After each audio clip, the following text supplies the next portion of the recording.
Nacional. Doctor Lenín Garcés, gracias por acompañarnos en Huila Radio, estamos en vivo.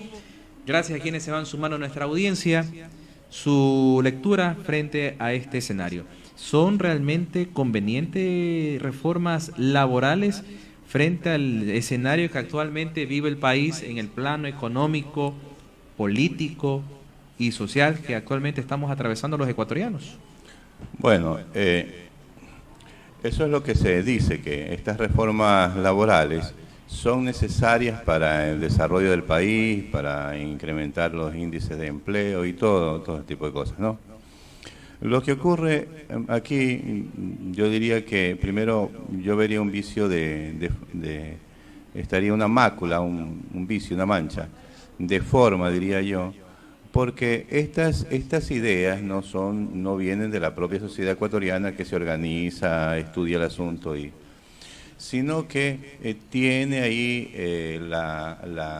el designio del Fondo Monetario Internacional, que ha hecho siempre estas sugerencias, estas que son imposiciones a los países. Entonces, no habría pues una soberanía de un pueblo, de una democracia, que resuelve sus propios asuntos, sino que habría una injerencia de organismos internacionales que vulnera el principio de libre determinación de los pueblos. Nosotros somos libres para autodeterminarnos sin presión ninguna. Naturalmente que no somos absolutamente libres porque hay normas jus cogens que se dicen, normas de derecho imperativo, como que todos los estados deben respetar la libre determinación de los otros pueblos. Que es importante inclusive para poder hacer el desarrollo, pero lo que acá los ecuatorianos nos preguntamos, bueno, estamos aquí en el tema de reformas laborales y se habla un paso de flexibilizar en el sentido de que, la hora, por ejemplo, se mantengan las 40 horas, pero trabajemos cómodamente, flexiblemente, cuando hay conquistas que hablan de los fines de semana, sábados y domingos, que son de descanso para compartir con la familia.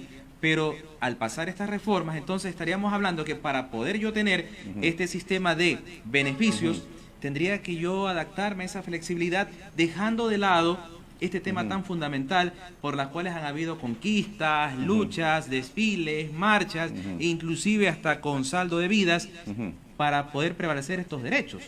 Porque si hablo de flexibilidad laboral, entonces estoy indicando, bueno, ¿cómo estamos hablando? Por una parte me dicen, estamos a punto caramelo, chévere, yo voy, trabajo las 40 horas. Descansas el lunes, descansas el martes, descansas el miércoles, no, pero tienes que completar toda la semana. Entonces, ¿cómo hablamos? O sea, por una parte, te doy flexibilidad, pero por otra parte te quito ese derecho de poder disfrutar con la familia. ¿Cuál es la postura en este sentido frente a este escenario que actualmente se está analizando en la Asamblea Nacional? Justamente estaba por indicar que los límites que tenemos como Estado son justamente los derechos. Las organizaciones que tienen que ver, que dan los parámetros sobre el tratamiento de estos derechos, que es, por ejemplo, la organización, la OIT, la Organización Internacional del Trabajo. Ellos son los que dan los parámetros, no los fondos, no el Fondo Monetario Internacional ni el Banco Mundial. No son consideraciones frías donde el trabajo es una mercancía. Usted ha tocado un punto importante, porque tiene que ver con los derechos. Desde hace mucho, y en especial la encíclica del Papa León XIII, Rerum Novarum, que revolucionó y fue importante para el nuevo Estado social y que dio origen al derecho laboral prácticamente, ya desde ahí se perdió aquello de que el trabajo era una mercancía, aquello que los economistas positivistas decían el trabajo es una mercancía, ¿no? Y que tenía un valor. Ya se perdió aquello, ya el trabajo no es una mercancía, el trabajo es una cuestión consustancial a la naturaleza humana, es un derecho humano, tiene una dignidad el trabajador, y el trabajo no es una mercancía como cualquier cosa. Y entonces, lógicamente, que hay unos límites en el tratamiento de esto, que es lo que usted ha dicho, que son los derechos de las personas humanas que trabajan. y que el hombre es por decirlo así, es un ente trabajante. Es decir, es un ser que trabaja, que si no trabaja, que si no tiene una actividad en donde desarrollarse, se está menguando como ser humano. Y por tanto, desde ese enfoque, es una cuestión consustancial al hombre, es un derecho humano que tiene que ser respetado como tal. De manera que no son solamente consideraciones de orden económico para el mejor desarrollo, porque ¿qué es el desarrollo? ¿Qué es el desarrollo? ¿Qué es el progreso? Habría que decir, el progreso requiere de un lugar hacia donde vamos. ¿Qué es lo que buscamos? Porque se puede tener una idea de progreso que no nos hemos puesto de acuerdo. Son una palabra que se dice, esto va a servir para el desarrollo, esto va a servir para el progreso, pero ¿qué es el progreso? ¿Hacia dónde nos estarían llevando? ¿Qué nos ofrecen? Y si esto también no son meras promesas, meras excusas para justificar unas normas que, como usted bien dice, están ignorando al trabajador como ser humano sujeto de derecho. Hay un principio, si me permite, que impide todo retroceso en ese desarrollo, y que es el principio de intangibilidad de los derechos laborales, es decir, que no hay un retroceso, no pueden tocarse los derechos laborales, no pueden tocarse, no pueden disminuirse. Los derechos, las conquistas laborales a las que usted ha hecho mención, no pueden disminuirse. Los derechos de los trabajadores, como los derechos de tantos otros, ¿no? De los negros que se liberaron de la esclavitud, de la mujer que accedió a los derechos políticos, etcétera, han sido un proceso, un avance, un más y más y más. Y para proteger este proceso que no ha terminado, este proceso que continúa, justamente existe el principio de intangibilidad de los derechos del trabajador. Los derechos del trabajador no se pueden tocar, siempre tienen que ir a más. Uno de estos derechos, lógicamente, es que el ser humano, el hombre que está trabajando, tenga la garantía que nadie le va a obligar a un trabajo excesivo que no le permita su realización personal, familiar, su recreación, etcétera. Es decir, un límite del trabajo. Un límite del trabajo. Y entonces, lógicamente, este es un límite de 40 horas que se establece, donde pues el trabajador tiene la garantía de que podrá trabajar y que podrá recibir los sueldos que se corresponden a una vida digna, pero sin necesidad de excederse de esos márgenes, ni de sacrificar, como usted bien dice, por ejemplo, su recreación, su vida familiar, etcétera. Estos son derechos claramente desarrollados y que entonces se los estaría soslayando y que no se podrían hacer, pero cosas se hacen contra todas, por más descabelladas que sean. Lo hemos visto, ¿no? Entonces, no sería de sorprenderse en este caso. Es de sorprenderse, pero a la vez no es de sorprenderse, dado que somos testigos que así ocurre. Miren, ustedes, estamos dialogando con este tema de actualidad con el doctor Lenín Garcés, gracias a quienes están interactuando con nosotros a través de Facebook Live en la cuenta de @huilarradio. Ok, entonces, los derechos de los trabajadores sabemos que son irrenunciables, nunca se pierden porque son conquistas laborales que se han generado con el pasar del año y de los años, de los siglos, y por lo tanto son cosas que actualmente se discuten, ¿no? Y que toman un giro, porque ahora hablamos de nuevas tendencias tecnológicas, hablamos que puedo trabajar directamente con el celular, hablamos desde el teletrabajo, desde la casa, y estas formas, si bien es cierto, no están incorporadas en las actuales, el código laboral que tenemos, en la ley de trabajo respectiva, entonces se lo empieza a considerar en este sentido para que también pasen a ser parte, es decir, que el trabajador tiene capacidad, domina las tecnologías, como nuestro compañero que está acá en preproducción del programa Si Somos Ecuador, Pedro Parra, que está ya interactuando con su celular, está teletrabajando ahí. Pero claro, también debe cumplir 8 horas.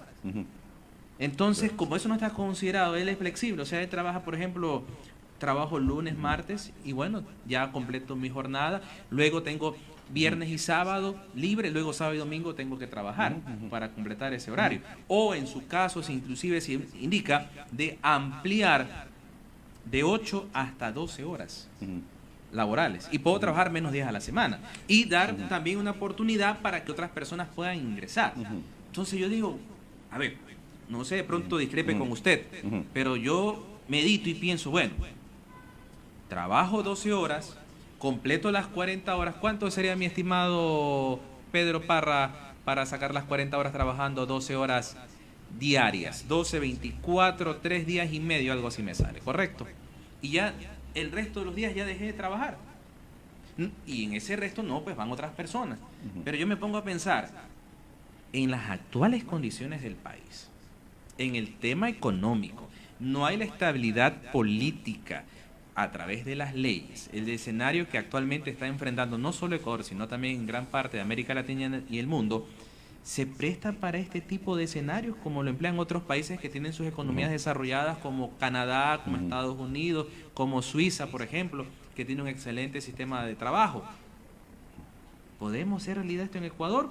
¿O estoy yo equivocado y de pronto pues las autoridades pues tienen razón? Bueno, las nuevas formas de trabajo es algo que lógicamente hay que analizarlas, se las puede estudiar, se las tiene que regular, Regular, correcto.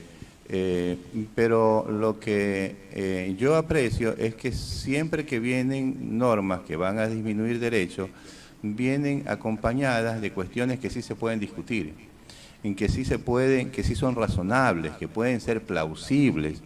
Y entonces una técnica que se utiliza, es decir, están hablando de esto, pero no dicen que también estamos discutiendo de esto y de este otro. Es decir, están hablando de lo que criticamos, pero no dicen estos otros beneficios de la norma o estas cosas que son plausibles y que estamos discutiendo o que debemos de... Más sin embargo, yo veo que esto de aquí es efectivo, yo veo que surte efecto poderoso, surte efecto poderoso. El que quiere proponer esas leyes dice esto y surte un efecto poderoso, yo aprecio. Se ha visto en muchos casos de retroceso de derechos. Empiezan a hablar de algo que es plausible, de algo que sí se puede. Entonces, esa es parte de la trampa, ¿no? La parte de la trampa es meter cosas dicen, totalmente... echa la ley, echa la trampa, ¿no es así? Obviamente sin afectar. No es precisamente... Porque alguien dice, echa la ley, echa la trampa también. Claro, pero digamos que no precisamente así pero más o menos que en el procedimiento de hacer la ley le meten esta trampa así para hacerla asimilable. Es decir, para poder tener el recurso de decir, hablan de esto, pero no dicen que también estamos haciendo esto otro. Y así van mandando todo el paquete. Esto se hace y es una técnica que se la ha visto que es efectiva. Es decir, empiezan a hablar de estas cosas que pueden discutirse, nos distraemos en estas cuestiones que se pueden discutirse, mientras estamos discutiendo estas cosas, nos vamos metiendo, pasa por debajo, lo otro... Y cuando nos damos cuenta... Cuando nos damos cuenta ya va todo el paquete. ¿Sí? Y ahora que tenemos tantos escenarios distractores también, claro, por una parte el Consejo de Participación Ciudadana, por otra parte el Consejo Nacional Electoral, por otra parte el tema del Ejecutivo, por otra parte hay muchas maneras de meter la trampa, por ejemplo... Yo recuerdo cuando, y hay algunas que son verdaderamente muy burdas, pero que como el derecho es una cuestión técnica, que es de los especialistas, del que tiene la experticia propiamente en el derecho. Entonces muchas veces también aprovechan esto de aquí. Por ejemplo, yo recuerdo cuando con respecto de la prisión preventiva como medida excepcional, ¿no? Entonces se decía que se cambiaba a que no era la norma general, porque eso decía la Carta de los Derechos Humanos, o sea, la Declaración Universal de los Derechos Humanos, y que lo que estaban haciendo era reproducir lo que decía la Carta de los Derechos Humanos. Esta es una técnica que se usa, es decir, dice, lo que estamos haciendo es reproduciendo lo que dice tal Carta de Derecho Internacional, pero no se dice, en cambio, que las cartas de derecho, que los derechos es progresivo, y que eso ocurre en un momento. Si nosotros nos quedamos, por ejemplo, con la Declaración Universal de los Derechos Humanos, si nos quedamos con esa normativa, entonces hemos retrocedido pues al año 48, al año 1948 que se dictó la norma. Los derechos van progresivos. Los que dice la Declaración de los Derechos Humanos o las cartas internacionales de derechos humanos no es el último avance del derecho. Y muchas veces se utiliza esta técnica también, este tipo de técnica. Es decir, hay muchas técnicas que se utilizan para poder ir introduciendo normas que son retrocesos en los derechos. Ahora bien, en este caso yo pienso que hay que tener estas ideas claras, de los derechos del trabajador, Y esto es lo que tendríamos nosotros que denunciar en cada uno de estos casos. Por ejemplo, yo estaba viendo que el proyecto trae cuestiones como ya no permite la indemnización por despido intempestivo en muchos casos. El tiempo de prueba se prolonga en algunos casos, considerando que la empresa puede fracasar y todo lo demás. Más sin embargo, nunca estas medidas van contra, por ejemplo, contra los bancos que prestan su dinero. ¿Por qué los bancos que prestan su dinero, por ejemplo? Prestan su dinero y, claro, si el proyecto fracasó, pues también el banco, bueno, pierda su dinero, bueno, pero es el trabajador el que tiene que perder su dinero, el trabajador. El ser humano. Siempre es el más débil. Se está cortando por el hilo más débil. Esto es la parte que hay que hablarla, que hay que discutirla, que hay que denunciarla para que la opinión pública la tenga más clara y no nos dejemos manosear, engañar y que se utilicen estas argucias de meter cosas que pueden ser implausibles, que sí las podemos discutir, que también debemos discutirlas, pero que tienen el peligro de que nos pueden distraer. Bueno, por ejemplo, en este caso, se está diciendo algo que cuando se maneja en el discurso tiene cierto sentido, la gente le encuentra sentido, bueno, sí, un empresario, pero no se dice, por ejemplo, que el problema se lo está cortando por el lado más débil. Eso, por ejemplo, no se lo trata. Entonces son detalles que igualmente claro, quedan. El trabajador, el ser humano está trabajando y está a la expensa pues, de que tenga éxito el negocio, y si no tiene éxito el negocio, pues él no tiene esos derechos que se suponen que son a su condición de trabajador, que está dando su trabajo. Bueno, el trabajador pierde su trabajo y se queda prácticamente se queda sin nada. Eso no es posible. No es posible, ¿por qué? No es posible porque, lógicamente, el trabajador también es una persona humana y el que va en un negocio donde va a lucrar tiene sus riesgos. No podemos sacrificar a la persona humana como la parte más fácil, más inmediata, como que la parte de donde tomamos fácilmente. No. Esa no es la manera. Hay que discutir el asunto de otras maneras. Eso no. Y tenemos que tener un límite como sociedad también. La tolerancia en este sentido. Porque por una parte también lo que usted comentaba está en el sentido de que en un momento también dentro de estas situaciones de reformas se habló también de quitar la pensión patronal, jubilar en este caso, de quienes trabajan más de 20, 25 años o de otras formas para evadir, en este caso, lo que es el pago del IES.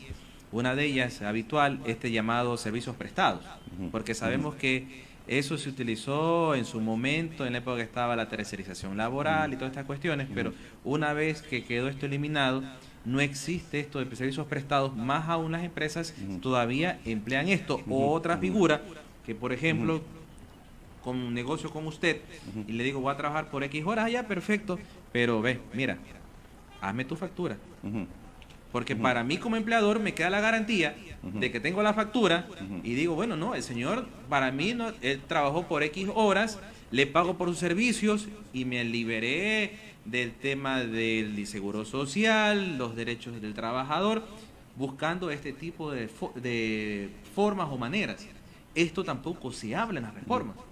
Entonces, ¿qué punto podemos hacer para que esta situación cambie y pueda ser beneficiándose tanto el sector del empleador como de los empleados? Porque todos somos necesarios, nadie somos imprescindibles, dice un precepto, pero sí importante es ganar, tanto para la empresa como para ese trabajador. Claro. O el tema también, por ejemplo, de la edad.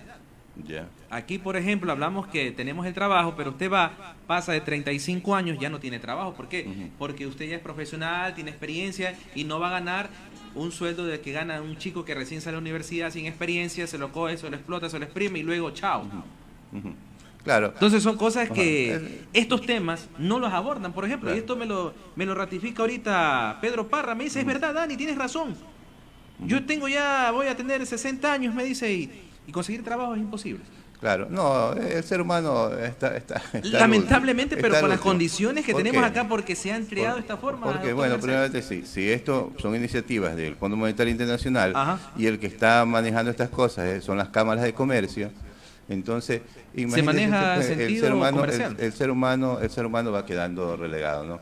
Prima el interés comercial, interés industrial, interés empresarial. Ahora, yo diría primero que tenemos nosotros que reconocer que existe un real antagonismo, una real contradicción, una real conflicto de intereses entre un trabajador y el empresario, ¿no?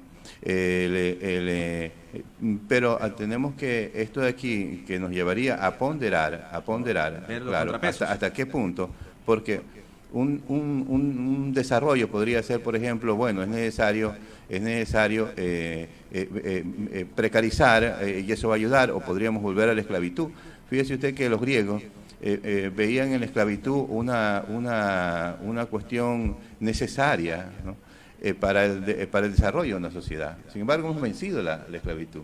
Es decir, estas ideas en realidad son peligrosas y pueden ser más peligrosas.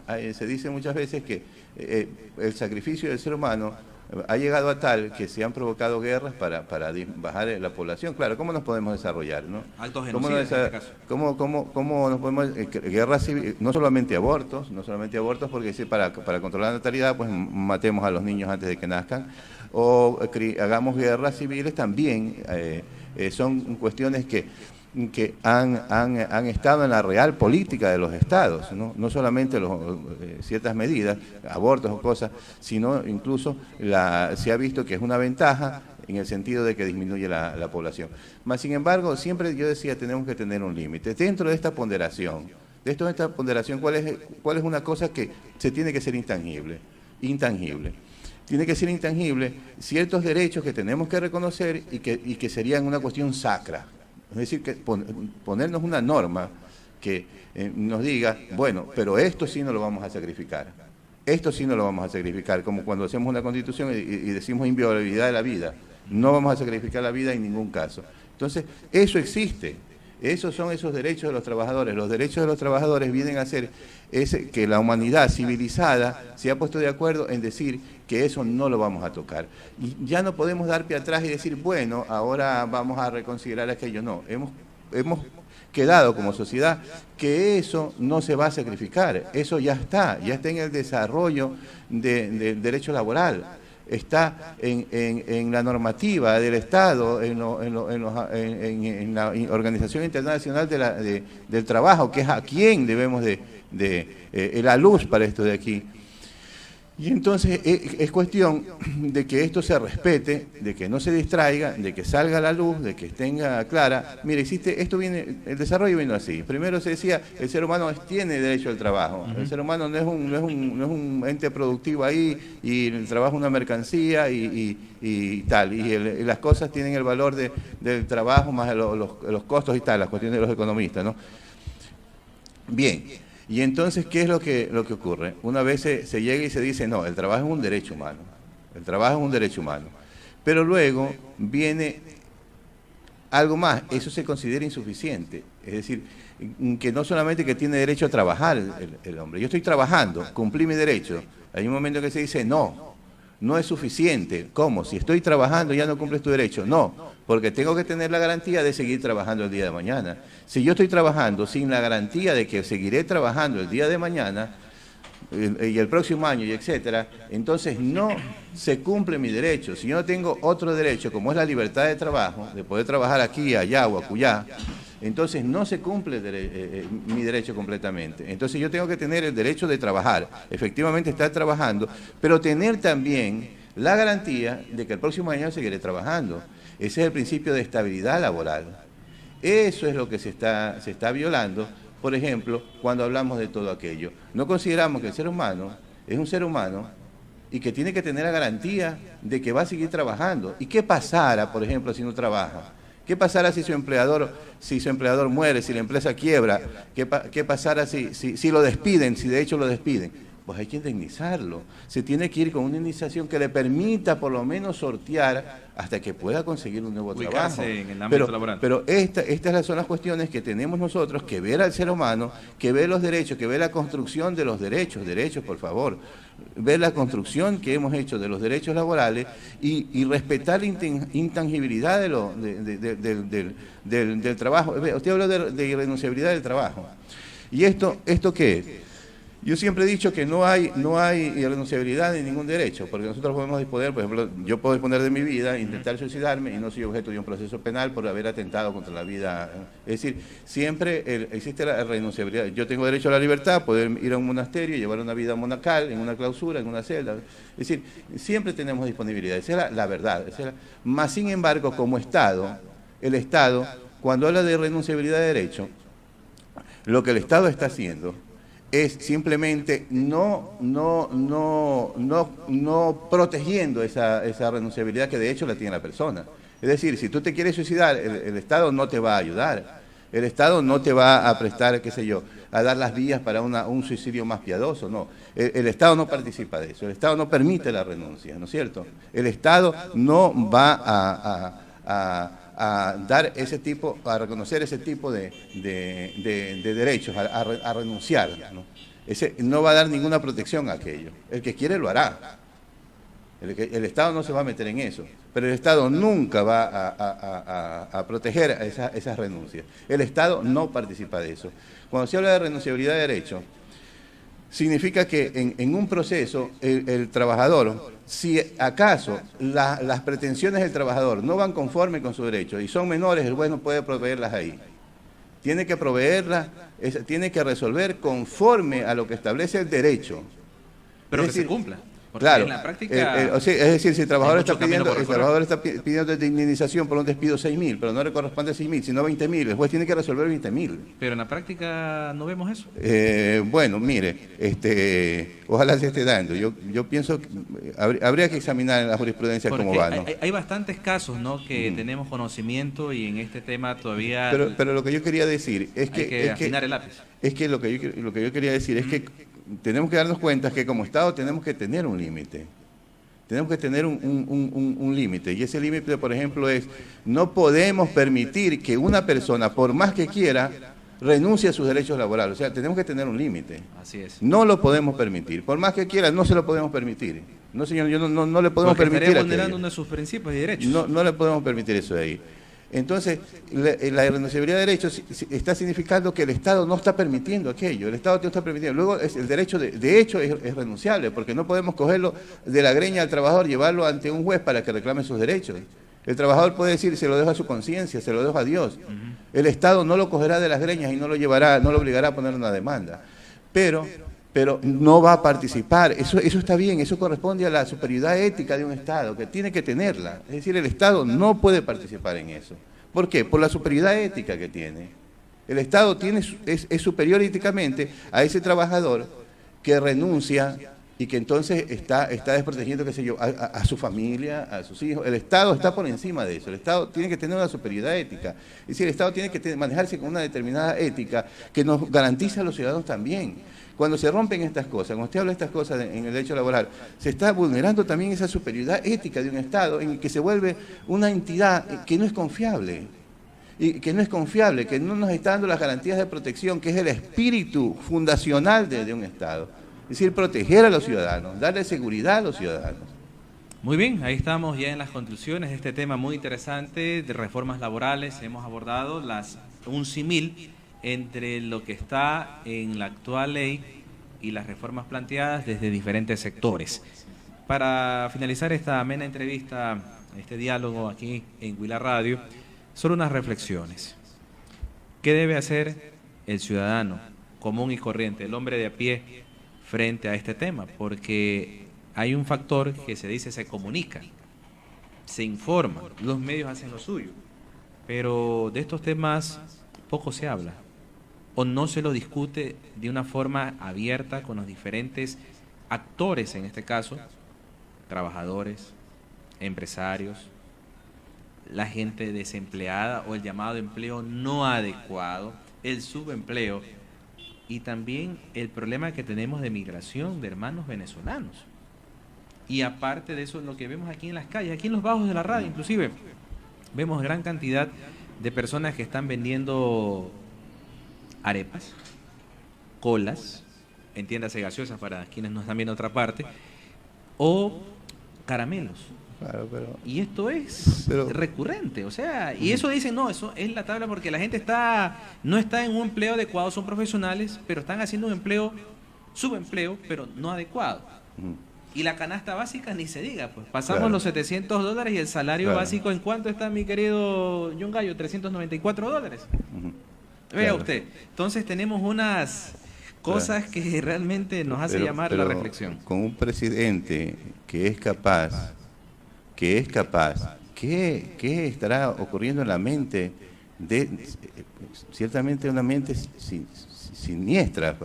¿Qué estará ocurriendo, operando? ¿Qué ocurrirá en esa mente que se le puede escapar ese tipo de cosas? Cuando dice que le da gusto y que ese es mi Ecuador, le da un gusto a él, una satisfacción, Ver a un niñito de una 5 años. gratificación. A niñitos, que es una cosa tan tierna, dicen, una Claro. cosa a niñitos de 5 años, dice así, de esa manera, que no lo quiero Ya está imitar. porque emprendiendo con... Y ya está, dice, con la cola vendiendo en las Vasito. calles, con sus vasitos, con sus colas, eso es... Usted sabe que el que preside el Estado tenga estas cosas tan horribles en su mente. Estamos frente a una cosa espantosa. Yo quisiera revelar que se caiga esa máscara, el retrato de Dorian Gray, ¿no? ¿Aquí es cierto? Aquel que se le desfiguraba el rostro, ¿no? Ujú. Y que estaba con una apariencia distinta. Situaciones lamentables, Entonces, ¿no? Pero- Claro, entonces si el jefe del Estado mismo tiene este tipo de pensamientos, ¿Qué puede pasar en el resto? Se pregunta usted. ahora podrá decir, no, yo quise decir, ¿qué había dentro de ese hombre que fue capaz de decir eso? Y en un momento de tranquilo, que lo dice O se lo- con o toda lo- sinceridad. O de pronto se lo malinterpretó, como él dijo. No, en no puede civil. malinterpretarse porque de mi boca no puede salir eso, nunca.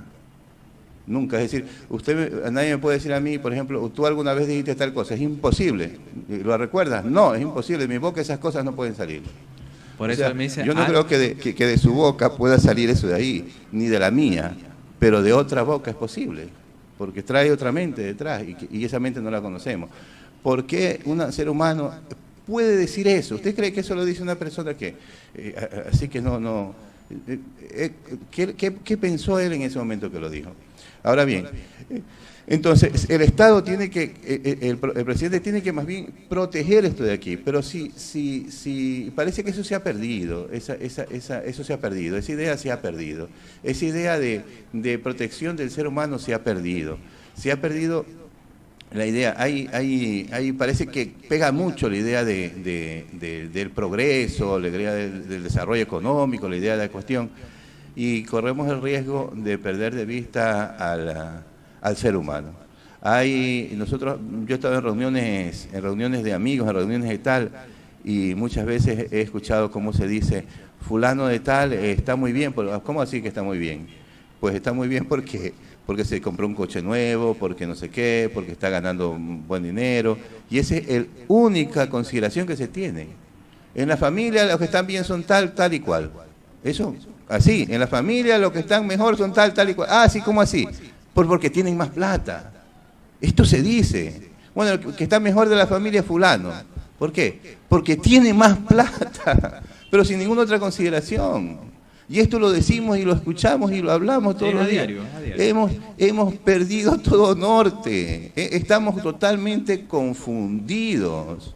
¿Hacia dónde vamos entonces? Es claro, entonces hay que pararse un poquito y pensar que somos seres humanos y tratarnos a nosotros mismos como seres humanos y esperar y exigir del Estado que se nos trate como ser humano y que cumpla con su misión, que es proteger al ser humano. Sin lugar a dudas. Muchas gracias, doctor Lenin Garcés. Hemos abordado este tema de las reformas laborales gracias al equipo de producción.